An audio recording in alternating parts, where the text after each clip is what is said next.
8 minutes. That is the gap nobody has fully explained.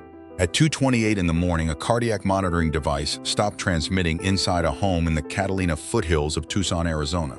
The signal did not fade, it did not glitch, it cut, clean, final. Like something or someone had made a decision. 8 minutes later, at 2:36 a.m., a vehicle appeared on a back road 2.5 miles away, moving through the dark in a direction that led away from the neighborhood, away from the home, away from whatever had just happened inside it. 6 minutes. That is how long it takes to drive between those two locations using roads that bypass every major intersection, every traffic camera, every lit corridor in that part of Tucson. Roads that do not appear on standard GPS navigation. Roads you only know if you have driven them before. The vehicle was gone before anyone knew Nancy Guthrie was missing. And one car, a blue Honda CRV connected to the last person confirmed to have been with her, sat inside a mechanic shop under law enforcement control for 6 weeks with no explanation given and no timeline for its return. This is the Nancy Guthrie case. And the question at the center of it has never been asked the right way, until now. Pause before this becomes a forensic timeline, before the timestamps, the DNA, the backpack, and the back roads. You need to know who Nancy Guthrie was, not as a victim, as a woman. She was born Nancy Ellen Long on January 27, 1942 in Fort Wright, Kentucky. She married Charles Guthrie in 1963, and the life that followed was not a quiet one. Charles was a mining engineer. His work took the family to Melbourne, Australia, before they eventually settled in the desert foothills north of Tucson in the early 1970s. They built a home there. They raised 3 children, Cameron, Annie, and Savannah, who would grow up to become co-anchor of NBC's Today Show, one of the most recognized faces in American morning television. Then in June 1988, Charles Guthrie died of a cardiac event during a work trip to Mexico. He was 49 years old. Savannah was 16. Nancy was 46, widowed, and raising 3 children alone in the Arizona desert. She did not leave Tucson. She did not collapse. She did not ask for attention. She built a life from the ground up and never once suggested it had cost her anything. By 2026, she was 84 years old. She required daily cardiac medication that, as confirmed by law enforcement, was critical to her survival. She could not walk more than 50 yards unassisted, but her mind was entirely intact, sharp, engaged, faithful. She attended virtual church every single Sunday without exception. She was not a woman who wandered. She was not a woman who confused herself or lost track of the world around her. She was, in every measurable sense, exactly the kind of person who should have been safe inside her own home. The Catalina foothills neighborhood where she lived for more than 50 years is affluent and quiet. Wide streets, adobe rooftops, desert landscaping. The kind of neighborhood where people feel safe because nothing has ever given them reason not to. That sense of safety was the first thing someone used against her. On the evening of Saturday, January 31, 2026, Nancy did something she had done many times before. She called an Uber. She arrived at her daughter Annie's home at 5:32 in the evening for a family dinner and game night. She ate. She laughed. She spent the kind of evening that families take for granted until they cannot anymore. When the night wound down, it was Annie's husband who offered to drive her home, Tommaso Cioni, 40-something, a 6th grade science teacher and AP biology instructor at Basis Oro Valley in Tucson. He had been teaching there for more than 15 years. He had been part of the Guthrie family since he and Annie married in September 2006. He knew Nancy. She knew him. 5 weeks before that Saturday evening, they had stood shoulder to shoulder in a Christmas family photograph posted on her personal Facebook page. He drove a blue Honda CRV. The drive from Annie's home to Nancy's residence on North Camino Escalante took approximately 10 minutes. At 9:48 p.m., Cioni pulled into the driveway. He did not drop her at the curb and leave. He waited. He made sure she was safely inside. He watched her walk through the front door. At 9:50 p.m., her garage door closed. He drove away. Pause that moment. 90 seconds of nothing, a garage door descending on a quiet Saturday night, became the most examined sequence of events in an investigation that would eventually involve the FBI. Tens of thousands of tips, and more than 10,000 hours of surveillance footage. Because in the hours that followed, something went wrong inside that house. And by the time anyone realized it, the trail was already hours old. For approximately 4 hours after the garage door closed, nothing registered. No alarm, no distress signal, no contact from Nancy. Whatever happened inside that home did not happen immediately. It happened in the deepest part of the night, when the street was empty and the neighborhood was asleep. At 1:47 a.m. on February 1st, the Nest doorbell camera mounted at the front of Nancy's home went offline. Not a storm, not a neighborhood power failure. One camera, one property, one precise moment. And because the device carried no active cloud storage subscription, the system had been overwriting its own footage continuously. Whatever it had captured in the hours before was already gone. But something else happened at that same moment. Multiple neighbors later told investigators that their own home security cameras showed gaps in footage from that same window, logged simply as not available. And a damaged utility box discovered around the corner from Nancy's home was placed under active investigative review as a possible connection to a broader digital disruption in that neighborhood at that exact hour. This was not one camera failing, this was a corridor going dark. Pause. 25 minutes later, at 2:12 a.m., the same camera's motion sensor logged an activation at the front door. Something moved. The sensor recorded it. But there was no footage, no image. Just a timestamp in a digital log that said something was here. 16 minutes after that, at 2:28 a.m., Nancy's pacemaker application disconnected from her phone. Her cardiac monitoring device, tracking her heart in real time continuously without interruption, lost its connection. Pima County Sheriff Chris Nanos confirmed this was the moment investigators believe she was physically separated from her device. Not a malfunction, a deliberate separation. Camera offline, neighborhood dark, motion detected with no footage. Pacemaker silent. That sequence, 41 minutes from the first signal to the last, is the forensic spine of this entire investigation. 8 minutes after the pacemaker went silent, a vehicle appeared on a back road 2.5 miles away. And that vehicle is where this case gets complicated. Elias and Danielle Stragulis did not receive a knock on their door. No investigator flagged the Ring camera mounted at the front of their home on Camino Royale as potentially relevant. No one on the Canvas team identified their street as sitting on the most logical exit route from the scene. The FBI had drawn a 2-mile search perimeter around Nancy's home on North Camino Escalante. The Stragulis home sat at 2.5 miles, half a mile outside the entire operation. They came forward on their own, after watching news coverage. After recognizing that Camino Royale, the back road their camera covered, was the road being discussed publicly, they contacted Fox News Digital directly. And only then did the footage they had been sitting on for weeks enter the investigative record. Pause. What their camera captured between midnight and 6 a.m. on February 1st, 2026, was 12 vehicles using that back road. The FBI reviewed all 12. Investigators concluded that based on the ingress and egress patterns of those vehicles, none were associated with the disappearance. Read that conclusion carefully. To rule out 12 vehicles based on movement patterns, investigators needed a reference point, a working model of how the suspect's vehicle moved that night, built from footage retrieved separately. The 12 were ruled out because they did not match something investigators had already identified. One vehicle stood apart from the 12 at 2:36 a.m., traveling in a direction away from the neighborhood, 8 minutes after the pacemaker went silent. Retired NIP detective Pat Browen studied the footage and reached a specific conclusion about that vehicle. Based on the roofline angle, the window shape, the rear quarter glass configuration, and the vertical orientation of the brake lights, his assessment was a Kia Soul, a compact crossover. Common, quiet, forgettable on any residential street at 2:30 in the morning. Pause. Now consider the road itself. Camino Royale does not appear as a primary route on standard GPS navigation between the Catalina foothills and the broader Tucson road network. A driver following mapping directions would be routed towards Skyline Drive or Sunrise Drive, wider roads, better lit, equipped with traffic monitoring infrastructure. Camino Royale is the kind of road you know because you have driven it, because you live in this part of Tucson, because it has become instinct when you need to move through the neighborhood without crossing a single monitored intersection. Danielle Stragulis told Fox News Digital directly, if someone knew the area even a little, there was a road running behind Camino Royale that would have been an even better choice. She described it as a road where there was never anyone and never a police car to be seen. The driver who chose Camino Royale understood this neighborhood, not from a map, from time spent in it. 5 homes with street-facing cameras on that road.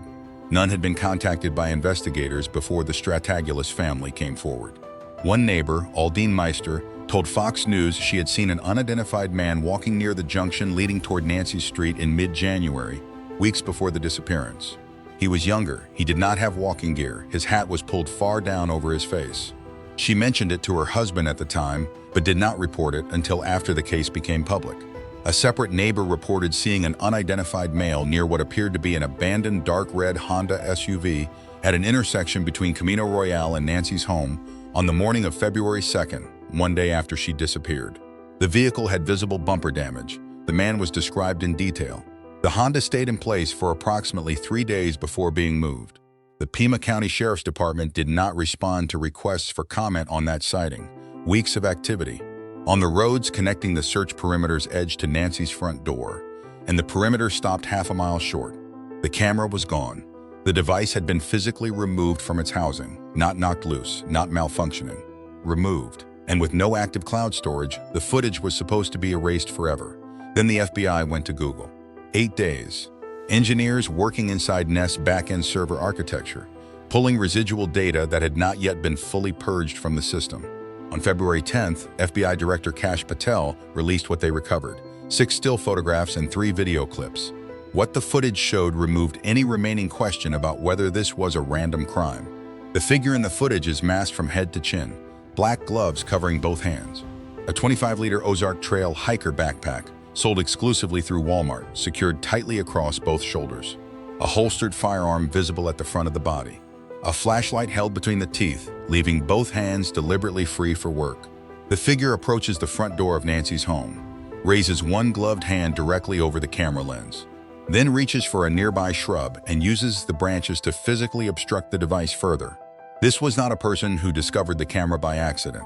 This was a person who knew exactly where it was, came prepared to cover it, and executed that step without hesitation, without looking around, without any visible sign of nervousness or urgency. Forensic behavioral analysis noted one specific quality about the movement. It was rehearsed, the kind of calm that does not come from composure, it comes from repetition. And then came the detail that forced the entire investigative timeline to be re-examined. One image in the FBI release showed the same figure, but without the backpack, without the gun holster, dressed differently. 4 major news organizations, ABC, CNN, NBC, and CBS, each confirmed through separate, independent law enforcement sources that this image was captured on a different date entirely, before February 1st. Before Nancy disappeared, this person had been to that door before. They had come once, likely noticed the camera, and left. Then they came back, this time equipped to neutralize it. The first visit was reconnaissance, the second was execution. Former FBI Supervisory Special Agent Jason Pack stated directly that prior surveillance of this kind indicates a sophisticated level of criminal planning. Not someone acting impulsively, but someone who had built toward this moment across multiple visits and multiple weeks. The FBI asked neighbors to check their security systems for suspicious activity going back to January 1st, a full month before the disappearance. And law enforcement confirmed that January 11th and January 23rd were dates of particular interest in the investigation. Dates when something may have occurred near Nancy's property. Dates that, placed alongside the mid-January sightings neighbors reported on Camino Royale, begin to form a pattern that repeats with the consistency of rehearsal. 3 independent analysts, former FBI agent and CIA officer Tracy Walder, digital forensics expert Heather Barnhart, and retired FBI Supervisory Special Agent Jason Pack, reached the same conclusions separately about the suspect's approach on the night of February 1st. No cell phone was carried to that door. Every mobile phone is a continuous broadcasting device. It pings cell towers. It registers on Wi-Fi networks within range. It logs movement in real time without the owner doing anything at all. Bringing a phone into a residential neighborhood at 2:00 in the morning places that device, and its registered owner, on a federal map accessible with a single subpoena. The suspect understood this before they left wherever they started from that night. The phone was either left behind or disabled. That decision was made in advance and executed deliberately. Pima County Sheriff Nanos confirmed that digital forensic teams actively reviewed cell tower data to identify devices that did not belong in the neighborhood during the window Nancy was taken.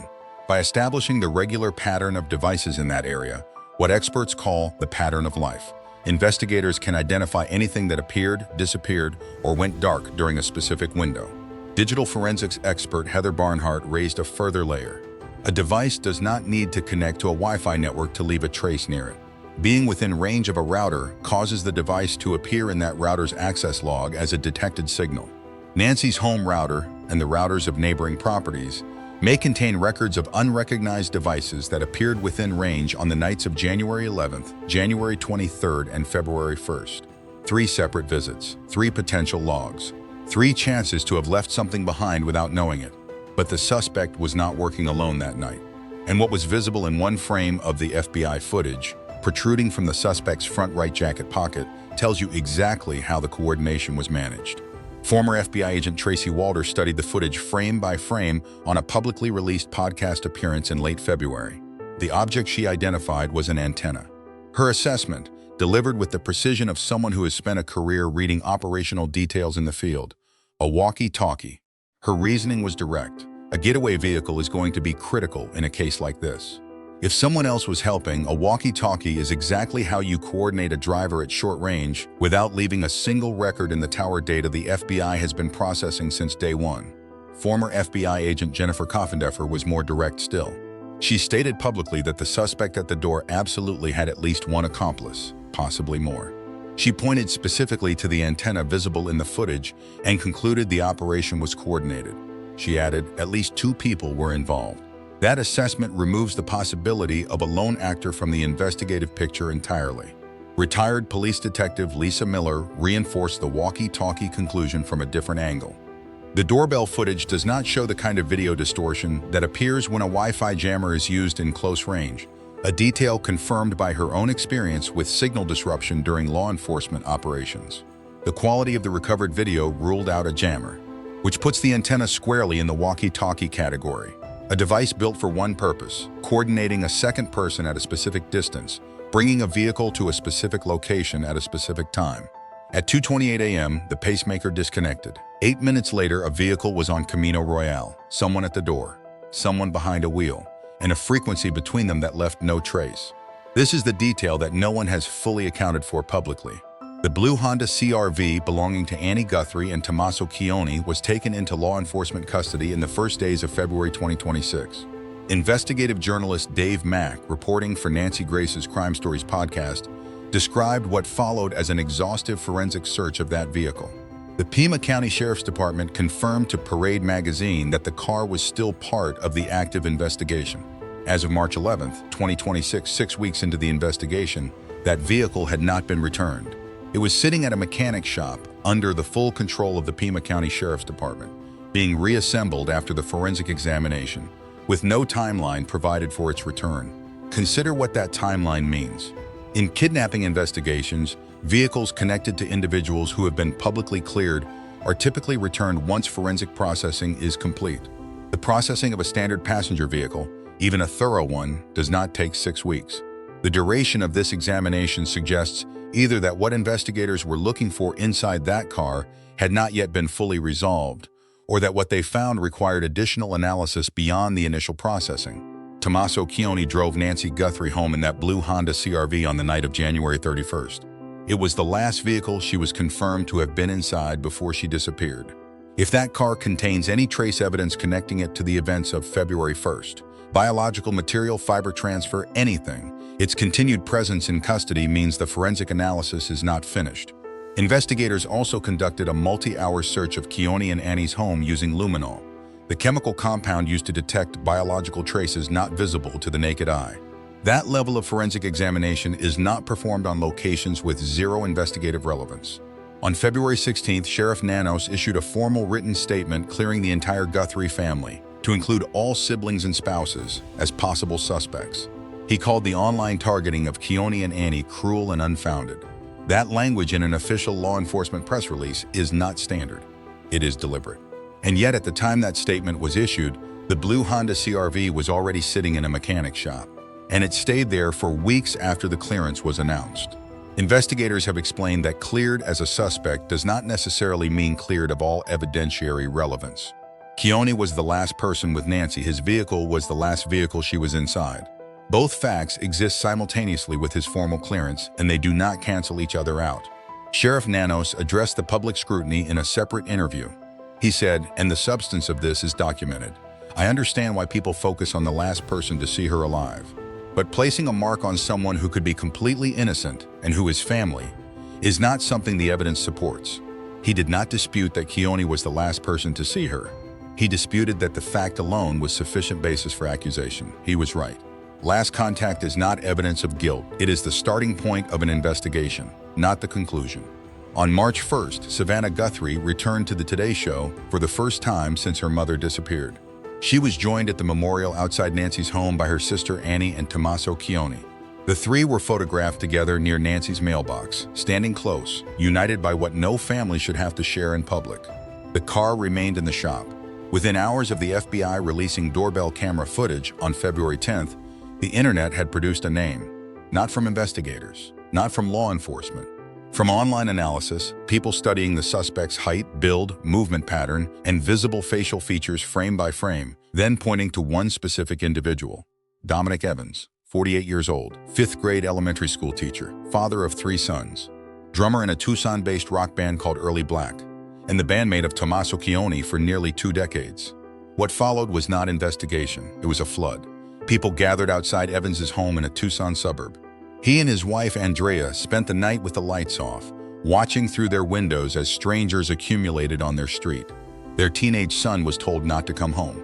Andrea Evans later told the New York Times she was scared, completely numb, watching through the window all night, trying not to let any light out of the house. Evans spoke publicly. He said it felt like someone had taken his name. When asked why he thought it happened, he was measured in a way that deserved more attention than it received. Monetary clickbait, he said, designed to be relevant entertainment. But innocent people get hurt. Evans confirmed he was at home with his family on the night Nancy Guthrie disappeared. He confirmed he was interviewed by investigators from both the FBI and the Pima County Sheriff's Department. That interview lasted approximately 40 minutes. The topics covered were specific: his whereabouts on the night of January 31st into February 1st, his relationship with Cioni and the band. Those are not the questions you ask someone. Of everything the suspect carried to Nancy's front door on the night of February 1st, one item became the most forensically traceable piece of physical evidence in the case. Not the firearm, not the gloves, the backpack, a black 25-liter Ozark Trail hiker pack. And according to Sheriff Nanos in a statement to the Associated Press, that backpack is exclusive to Walmart. It is not manufactured for third-party retailers. It is designed, distributed, and sold only through Walmart's retail infrastructure. That exclusivity transforms it from a generic piece of equipment into one of the most traceable physical items in the investigation. Every Walmart location operates a surveillance infrastructure that most people underestimate. Overhead cameras cover every aisle continuously. Register cameras record transactions from multiple angles. Self-checkout stations have face-level cameras capturing clear images of every customer. Parking lot systems record every vehicle entering and exiting. And every transaction, cash or card, is time-stamped and logged in a system that correlates directly to the camera footage recorded at that exact register at that exact moment. Walmart provided investigators with purchase records. NBC correspondent Tom Winter confirmed that investigators could subpoena Walmart for recent local Tucson area purchases. The sheriff called the backpack one of the most promising leads in the case. Then the trail widened. Nanos acknowledged publicly that the backpack may not have been purchased directly from Walmart at all. His words were careful. Who is to say someone didn't buy it and put it on eBay? The investigation had to account for secondary resale markets: eBay, Facebook Marketplace, OfferUp, platforms where transactions are harder to trace and faces are rarely captured on camera. A clean Walmart receipt trail suddenly extended into the corners of the internet where anonymous transactions live. The reward structure of this case adds a dimension that the forensic evidence alone cannot create. Former FBI agent Maureen O'Connell assessed the psychological pressure of the reward on Nancy Grace's crime stories. Her point was precise.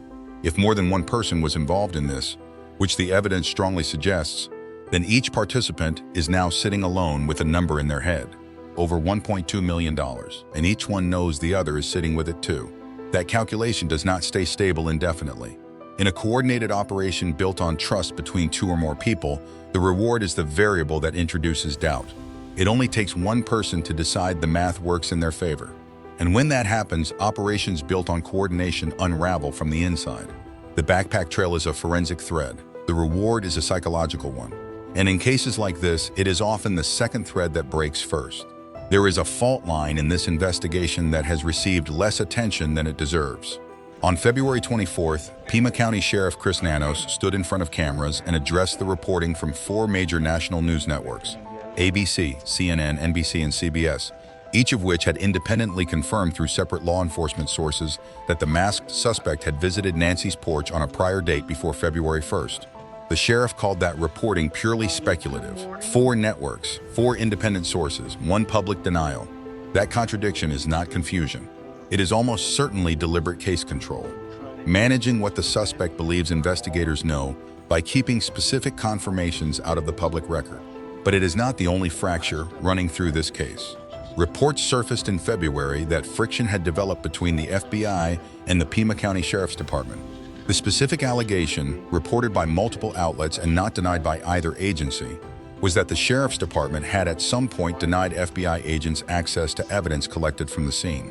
If accurate, that means the two agencies running the most high-profile kidnapping investigation in recent American history were not at some point working from the same evidence table.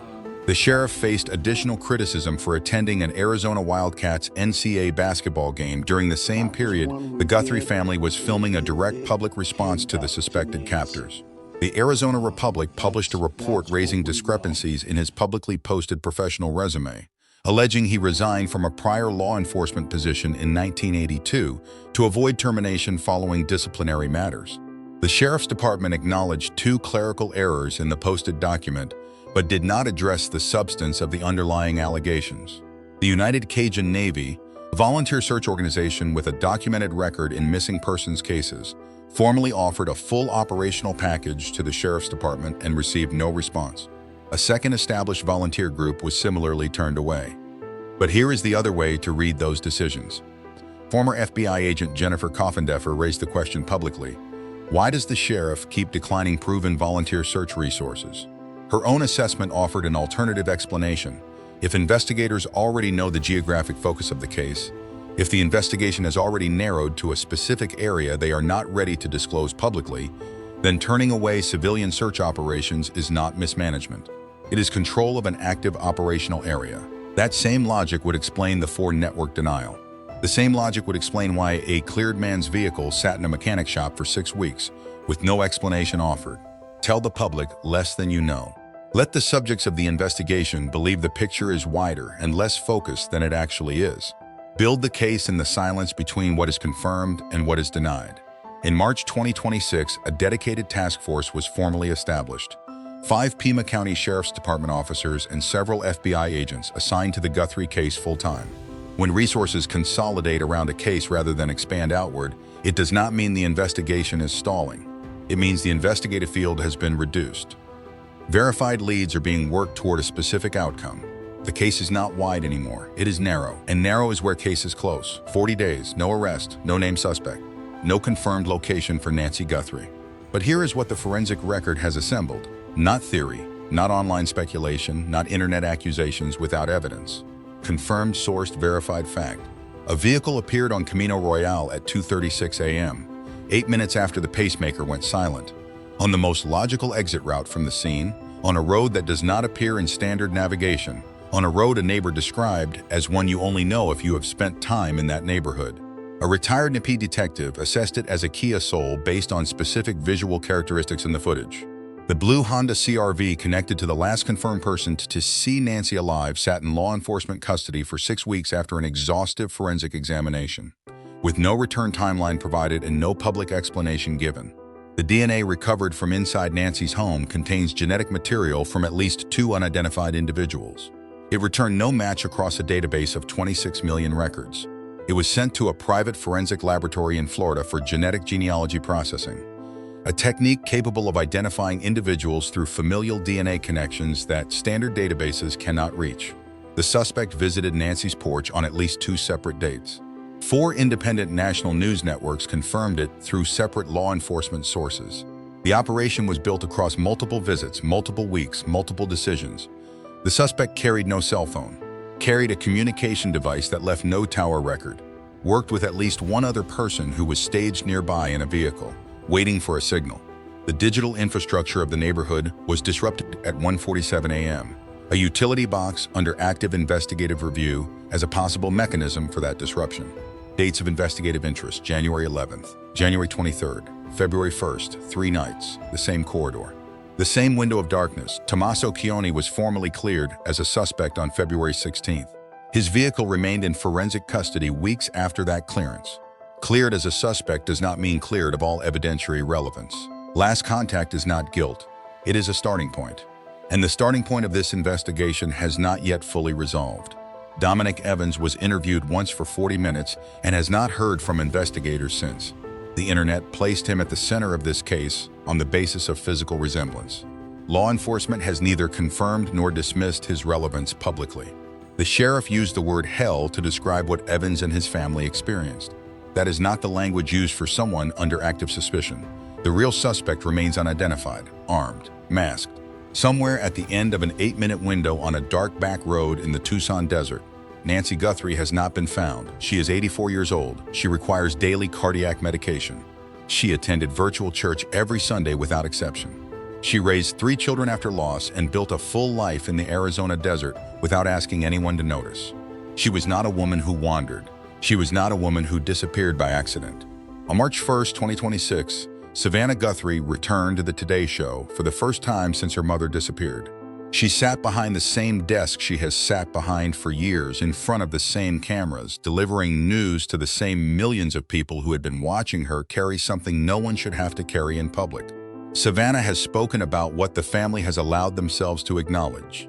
She has said, in words shaped carefully around what investigators needed the public to hear, that her mother may no longer be alive, that if the worst had happened, they would accept it, but that they need to know where she is. That is not surrender.